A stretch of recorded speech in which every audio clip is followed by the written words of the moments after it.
This video is part of a series of 16 presentations by Crystal Whitten, PhD, based on her book, Country Living. See the video description for availability. The free videos can be found as parts 361 to 376 at www.preparingforthetimeoftrouble.com.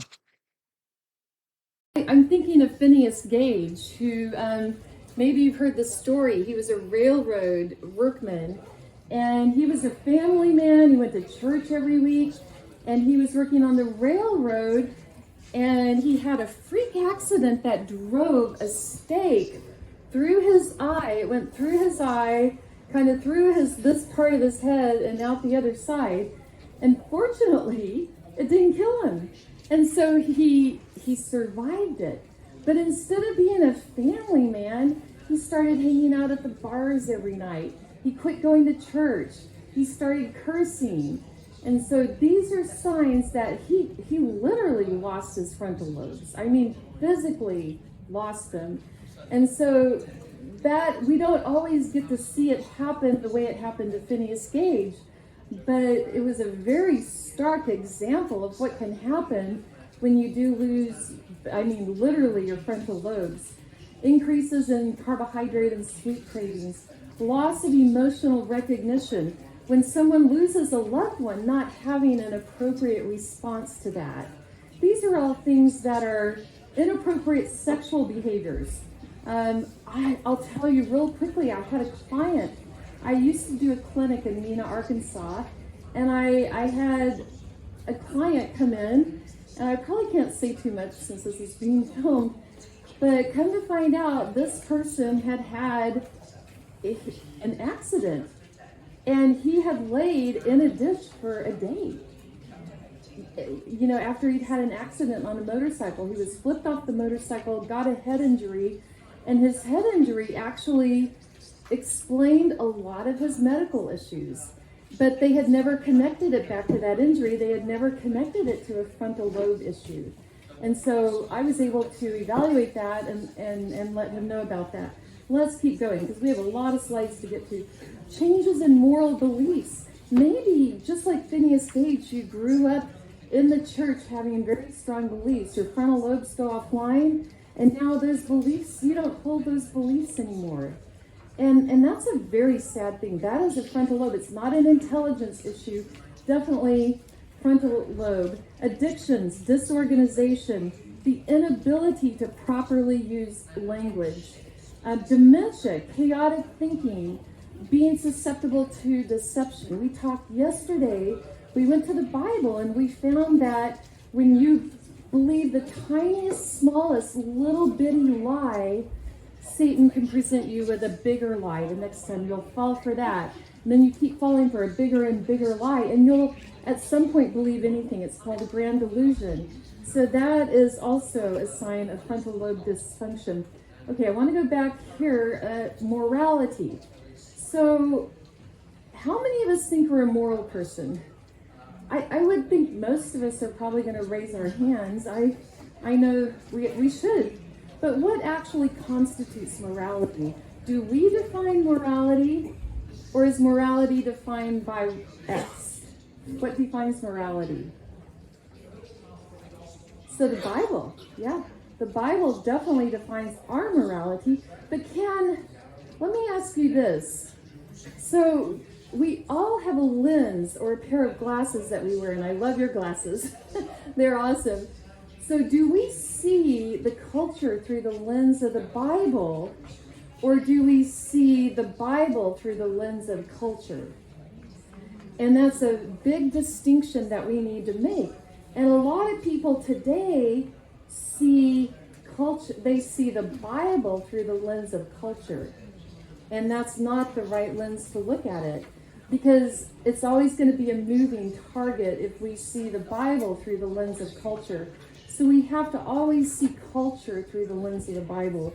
And that helps us with morality. So we know where we stand on morality. We understand the Bible defines our morality. That is our anchor. It's not what my dad says or what my pastor says, as much as they might be right quite a bit of the time.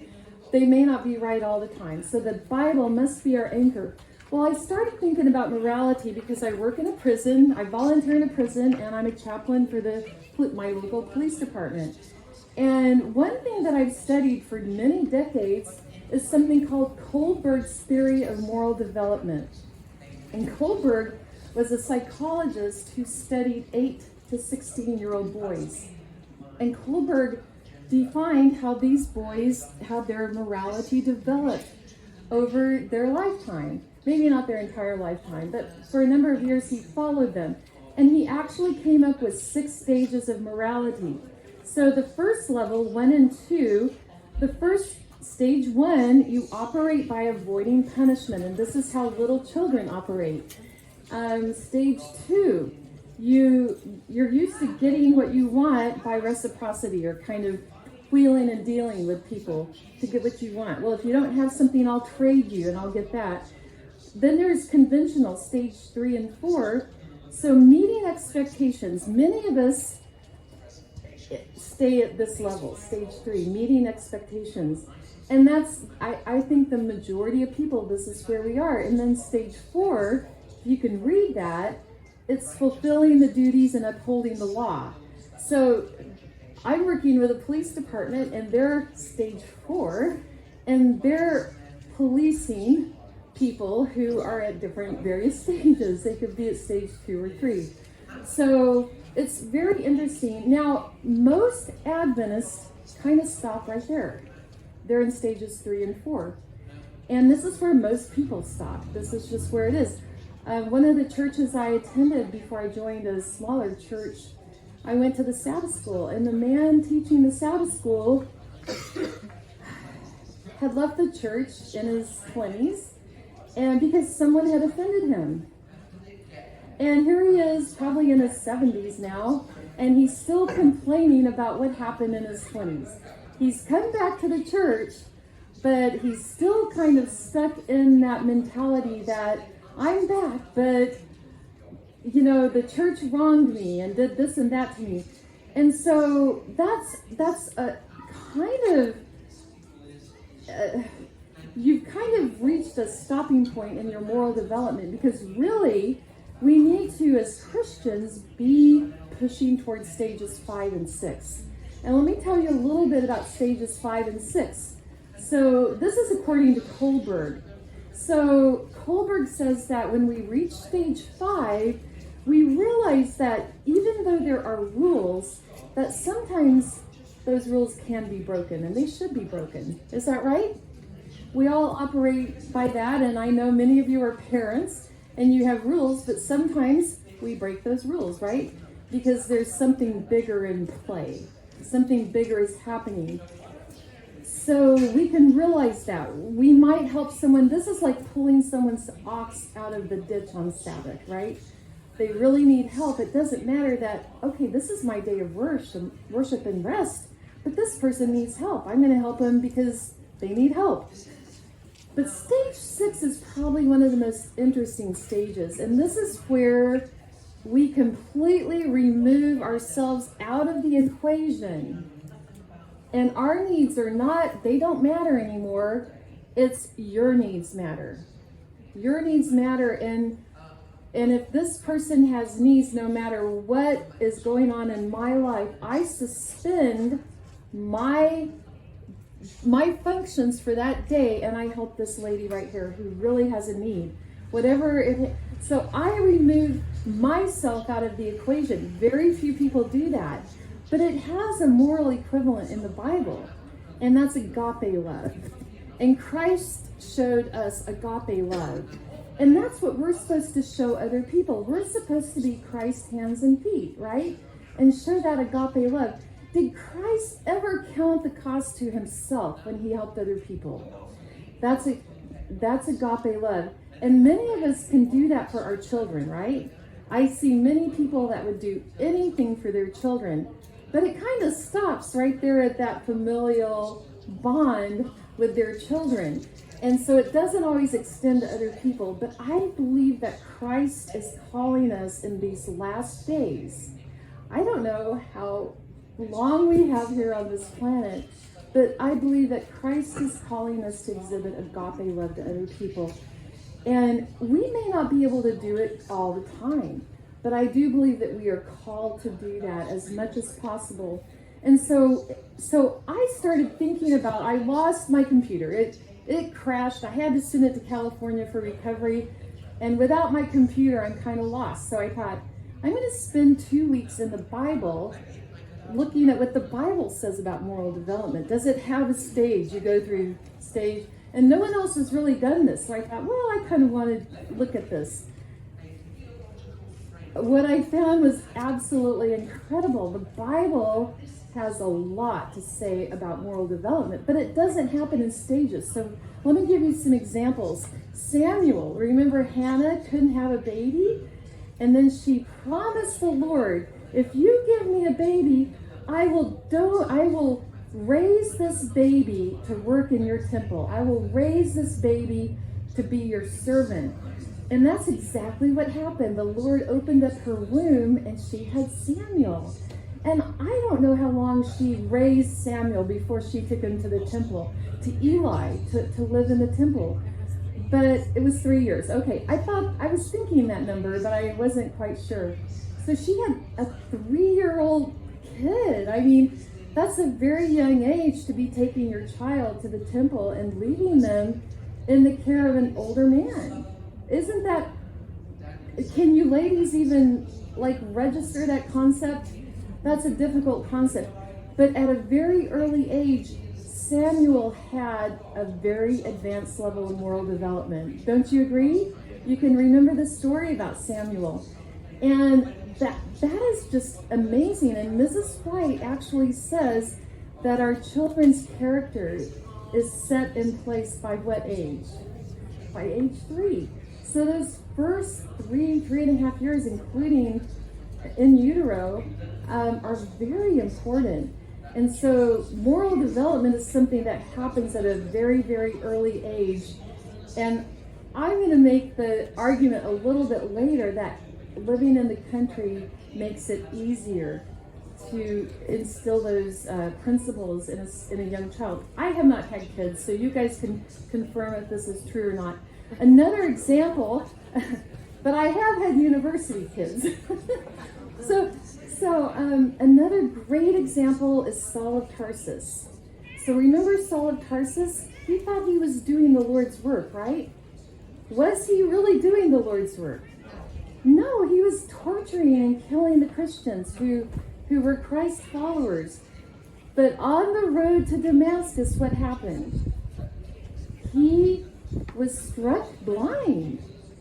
And so was it 3 days he was blind, I believe? And then Ananias had to go to Saul and he said, you will be given your vision back, but now you're going to work for God.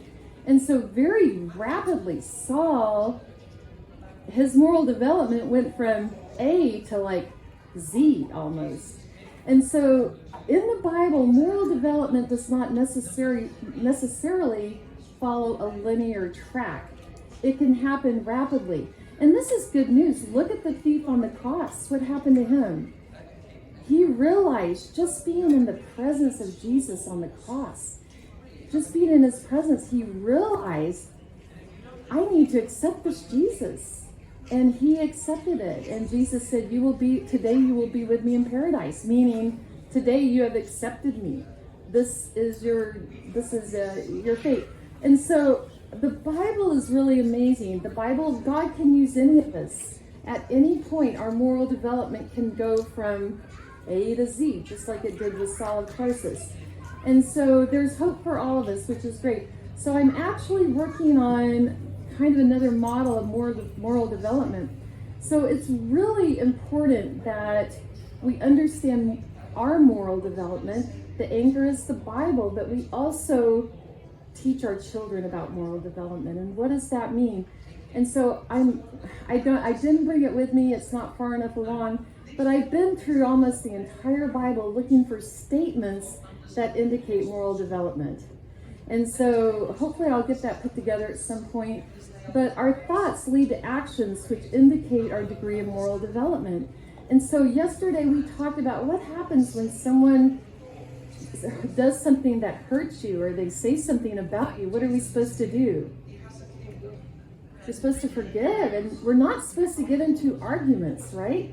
Remember what Christ said to Satan when they were disputing over the body of Moses. He said, "The Lord rebuke you." He would not get into an argument with Satan. So some things I think I want to point out here. When moral development is arrested, and I do work with the prison system. Did you have a comment? Oh, you're swatting a plot. Okay, so when our moral development is arrested when we get into addictions. So I have heard story after story after story of my prisoners in prison saying that they couldn't even pray when they were on drugs. It was not even accessible to them. So we know that addictions can disrupt any moral development. So you can't expect your addicted son or daughter to have morals or to develop that way. It's not going to happen until the addiction is past. So we get into moral troubles. We talked yesterday about a pastor who wasn't an Adventist pastor, got into a moral dilemma. He had an affair and forced these women. And instead of his fellow pastors surrounding him and lifting him up and helping him, they all shunned him, and they couldn't disavow him faster. So we need to come along when people have a moral fall. Do you expect God to bless you when you're in the midst of doing something immoral? And a lot of people do. A lot of people do. That's very common today. And I'm not sure we can expect that. So the quality of moral behavior varies in inverse to the ratio of human beings involved. So when your kids go out at nighttime and they're in a group of people, the moral development is going to be the lowest denominator of that group. It's going to be the lowest denominator of the group. So you have to be very careful who you associate with. Stages of development. I used to teach this at Loma Linda. How children develop. And one thing I know is that we don't challenge our children enough. So children can learn a lot. I mean, think about this. They get to be 18, and do they know how to ride an escalator? Do they know how to leave some luggage somewhere? Do they know all these basic things? Do they know how to do laundry? Do they know how to fold their clothes? Do they know how to iron? Can they make bread? These are very important skills. Kids need to know that. And, you know, being a university professor, I said this, I'm probably going to get in trouble again, but I said to some friends of mine in a Bible study group one time, I said, you know, I just don't understand. I get kids when they're 18, 19, 20, and they don't know anything. So what are you doing for 18 years? So really, set some goals for what your kids need to learn each year, and push them. I mean, push them. Kids need functional work. And I'm going to say something. Does anyone know Sven? He works here. He has kids here. And I was here before camp meeting started. I was here last week, and I was in the admin building. I was volunteering as well. 3 or 4 kids came in, and they said, we want a job to do. I think they were his kids. And I'm like, wow, these are good kids. And they came in every day asking what they could do for us. And so we sent them out with programs. We had them running all over the campus. And so this is really good for kids. They really don't need a lot of idle time. They need a lot of activity that has useful activities to get involved in. So let's keep going. Discipline is tied to moral development. So discipline is very important.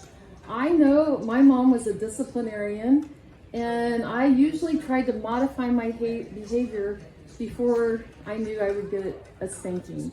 So it's definitely something that we all need at some point. I want to talk about moral development in the 12 disciples. So the disciples really were probably 2s, 3s, and 4s before Christ died, as far as Kohlberg stages of moral development. even after Christ died and rose again, they're out fishing on the lake. They're fishing. And then guess they were fishing all night and didn't catch anything. Do you remember the story? And they're taking their boat back back to the shoreline. And Christ calls out to them and says, "Hey, do you guys want some breakfast?" And they didn't know it was Christ right away. And then when Peter saw that it was Christ, he jumped out of the boat, he ran up to Christ. And Christ actually rebuked Peter 3 times during that encounter for denying him 3 times before the cross. But he also gave him a commission. He said, "Feed my lambs, take care of my sheep." And he said that 3 times to Peter. And after that commission, and after Christ rose and went back to heaven, the disciples, all of them became 5s and 6s. So again, the moral development is something, just because you see someone and their moral development hasn't gone very far, it doesn't mean that overnight they couldn't develop more. And the disciples are a good example of that. So this is agape love. This is God's love for us. So we are supposed to show this love for other people. And I want to keep going. I will say this: babies are born with an innate sense of morality. And you actually have to demonstrate and show them differently for them to learn how to be bad. But they're born with morality and fairness. And this is actually, it's been proven many times. And remember, we talked about the Stanley Milgram experiments yesterday. If you weren't here yesterday, look it up on Wikipedia. Stanley Milgram. These were experiments where people off the street were willing to ultimately deliver a lethal dose of electricity to someone they didn't even know because they were saying something wrong. And this study was done to try to better understand what happened in World War II when Hitler was in power, and so many people just followed his orders. So we're trying to better understand that. So in the country, do your kids have a lot of people that they can hang out with and get into trouble with in the country? There's a lot less people. So when you're in the city, just keep in mind, the bigger the group of people your kids are with, the more likely they are to maybe get into some trouble, especially based on who's in that group. So that's by Aldous Huxley. Moral behaviors should depend on it. Thus saith the Lord, laws that are generally accepted, etc. I'm going to skip through this. I have set the Lord always before me, because he is at my right hand, I will not be shaken. And we think of Abraham asked to sacrifice his own child, his only child, by Sarah. And that took a very high level of moral development to be able to do that, and faith. So Abraham was willing to do it. And he was willing to take this 2-day trip, knowing that at the end of it, he would be sacrificing his son. Abraham made the decision to let Lot choose where he wanted to reside first. Abraham took the second choice. So Abraham was very used to letting God, following God, and feeling secure that God was leading him. So I think that was really important. So again, we talked about the lens just a few minutes ago. I got a little bit ahead of myself. But this is a very important concept. I hope we can all remember it. Do you see social issues through the world, and the world through the lens of the Bible, or do you see the Bible through the lens of social justice? So very important, the lens, the glasses that we choose to wear. And I hope we all choose to use the Bible as our anchor. To be aware of new videos like this one, be sure to subscribe to the Preparing for the Time of Trouble channel. For more free videos and downloadable audio podcasts, as well as handouts, go to www.preparingforthetimeoftrouble.com. Topic categories include recordings of live seminar presentations, country living, sustainable gardening, homestead remedies, how to be self-sufficient when the grid goes down, wild edible and medicinal plants, hydrotherapy, and end-time Bible prophecies. To take advantage of these free resources, go to preparingforthetimeoftrouble.com.